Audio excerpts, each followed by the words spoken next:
여러분, 이 우주의 별들의 숫자가 셀 수 없이 많죠.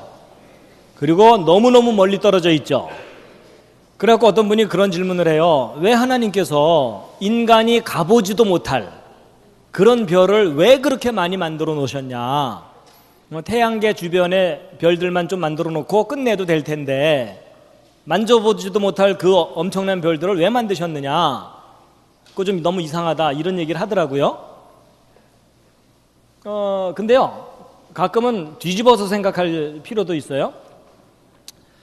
여러분, 만약에 하나님께서 태양계 주변에 있는 별들만 몇 개 만들어 놓으셨다면, 근데 그분은 이제 또 무슨 질문을 하는지 아세요? 에게 이래요.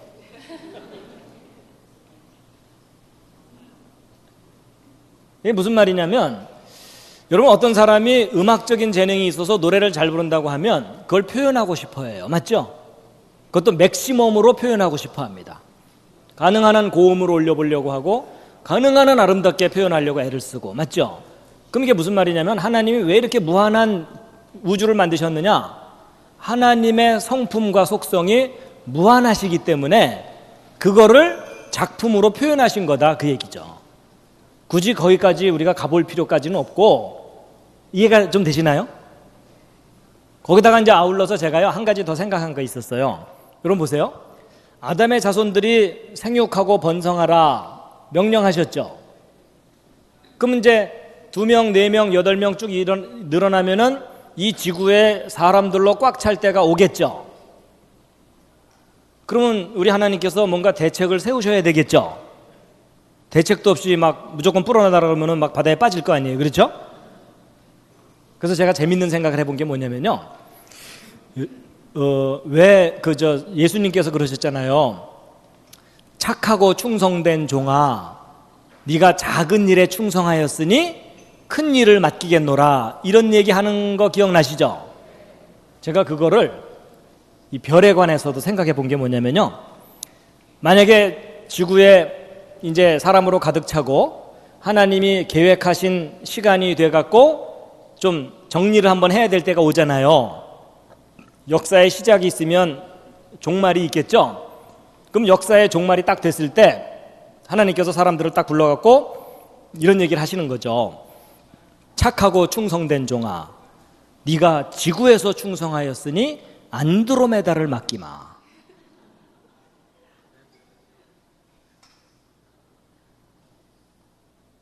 그래서 저는요, 개인적인 바람이 뭐냐면, 바람이라기보다는 제 생각이 뭐냐면, 하나님께서 이 많은 별들을 만드신 이유가 하나씩 분양해 주려고.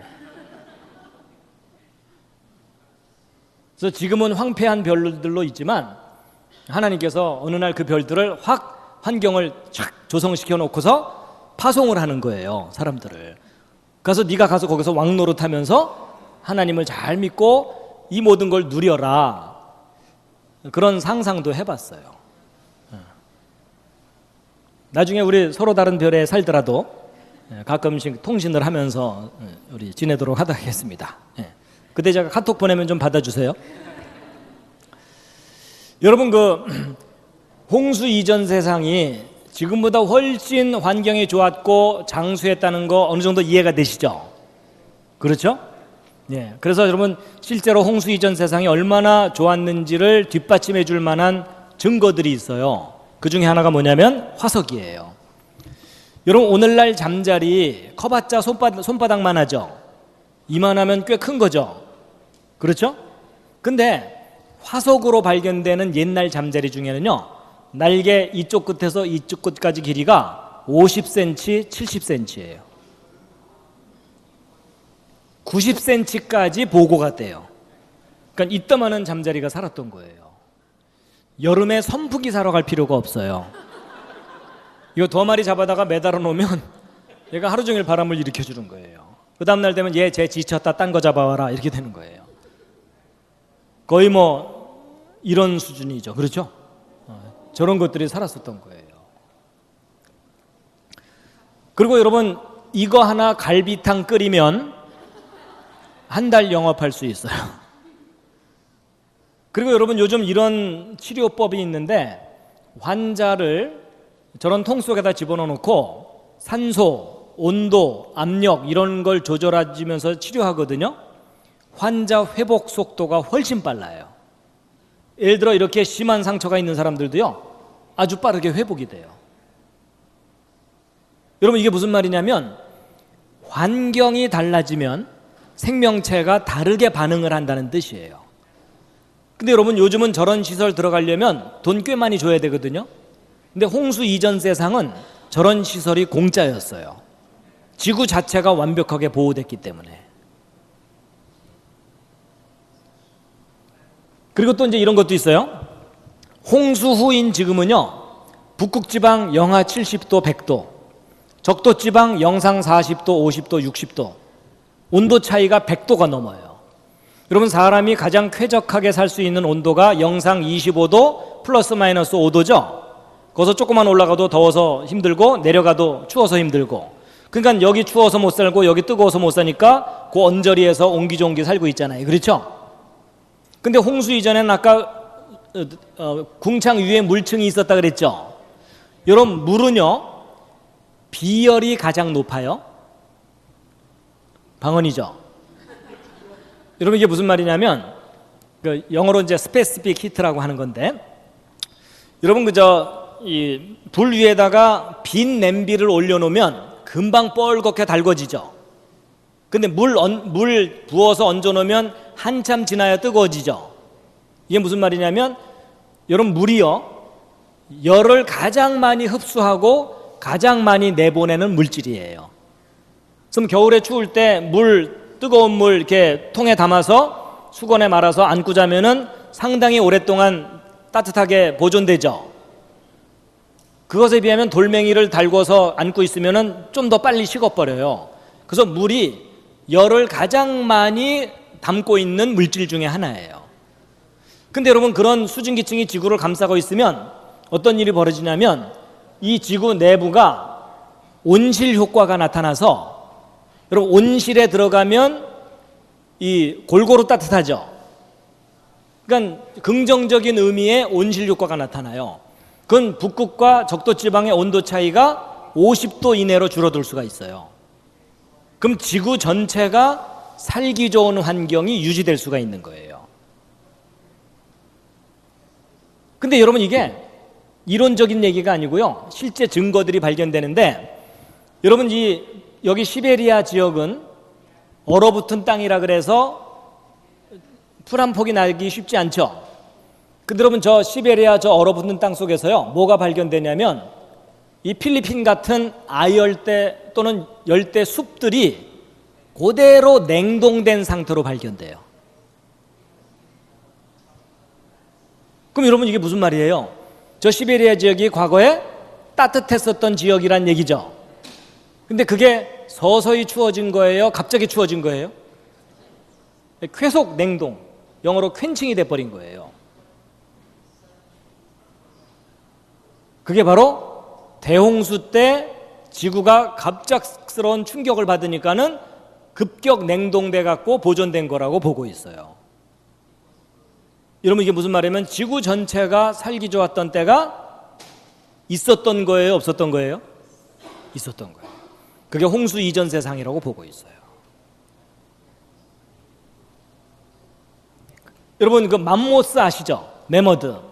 여러분, 맘모스, 그 큰 덩치의 맘모스가 얼어붙은 채 발견되거든요. 시베리아나 알라스카 이런 곳에.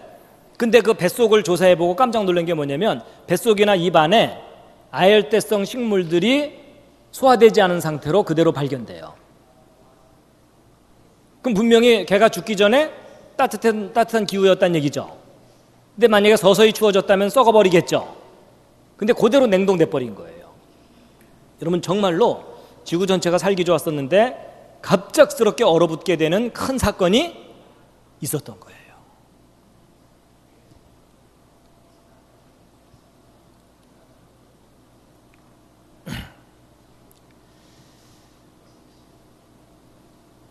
자, 여러분, 저 3부 노아 후손 이야기는 이제 나중에 한자 얘기를 할 때 좀 자세하게 설명드리기 때문에 이제 이 부분은 나중에 이제 기회가 되면 하기로 하고요. 여러분, 이 할아버지 기억나시죠? 노아가 아닙니다. 예. 여러분, 그 2000년 전에 이 땅에 오셨던 예수님께서 아주 간절한 마음으로 하신 말씀들이 있었는데 그 중에 하나가 이제 이 부분인데 요한복음 5장 46, 47절 말씀인데 함께 한번 읽겠습니다. 시작.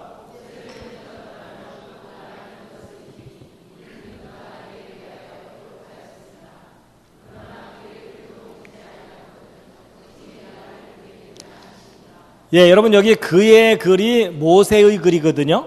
모세가 기록한 모세 오경, 창세기, 출애굽기, 레위기, 민수기, 신명기 이 5권의 책이에요. 근데 예수님께서 모세 오경도 믿지 않으면서 어떻게 내가 한 말을 믿겠느냐 이러셨죠. 거꾸로 얘기하면 내 말 믿기 전에 뭐부터 믿으라는 거예요? 모세 오경 믿으라는 거죠. 근데 모세 오경 중에 오늘날 현대인들이 가장 믿기 힘들어하는 내용이 저 중에 뭐예요? 창세기예요. 그렇죠? 여러분 창세기도 11장 이후에 아브라함 얘기부터는 잘 믿어요. 복 받으려고. 그렇죠? 근데 1장부터 11장까지 그 천지창조와 대홍수 바벨탑 사건은 신화처럼 안 믿죠? 그렇죠? 근데 하나님이 지금 그 얘기 하시는 거예요. 이게 무슨 말이냐면 이런 겁니다. 여러분 2000년 전에 이 땅에 오셨던 예수님께서는 너희가 나를 믿으면 몇 년 산다고요? 영원히 산다고 말씀하셨죠? 예수님은. 근데 여러분 모세가 기록한 창세기에는 아담부터 노아 때까지 사람들이 평균 900년 정도 살았다고 기록해놨죠? 예를 구체적으로 이런 얘기예요. 너희가 900년 살았다는 창세기 기록도 믿지 않으면서 어떻게 영원히 산다는 내 말을 믿겠느냐. 내 말 믿는 척 하지 말고 창세기부터 좀 믿어줄래? 그 얘기 하시는 거예요. 여러분 성경 창세기가 신화면 예수님의 재림, 천국 이거 다 신화입니다. 여러분 출발이 가짜인데 어떻게 결과가 현실이 되겠어요? 그렇죠? 근데 여러분 창세기에 기록된 저 내용이 기록된 그대로 사실이라면 예수님의 재림, 천국, 역사적인 현실로 제가 누리게 될 거라고 저는 믿고 있어요.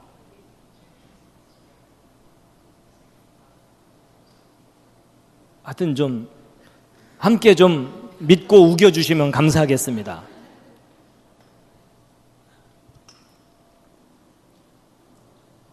여러분 4300년 전쯤 이 지구 전체를 하나님의 물로 덮어버리는 그런 심판이 있었습니다. 여러분 이걸 더 이상 신화로 가르치면 안 되고요. 믿음의 자녀들에게 역사로 가르쳐야 됩니다. 증거들이 너무너무 많아요.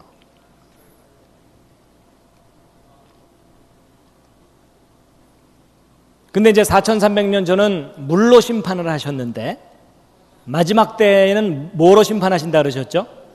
불로 심판하신다고 하셨는데 자 베드로후서 3장 함께 읽겠습니다. 시작. 이로 말미암아 그때 세상은 물의 넘침으로 멸망하였으되 이제 하늘과 땅은 그 동일한 말씀으로 불사르기 위하여 보호하신 바 되어 경건하지 아니한 사람들의 심판과 멸망의 날까지 보존하여 두신 것이니라. 자, 오늘 대홍수 이야기 재밌으셨습니까? 도움이 되셨습니까? 마지막 꽃다발입니다. 수고 많으셨습니다.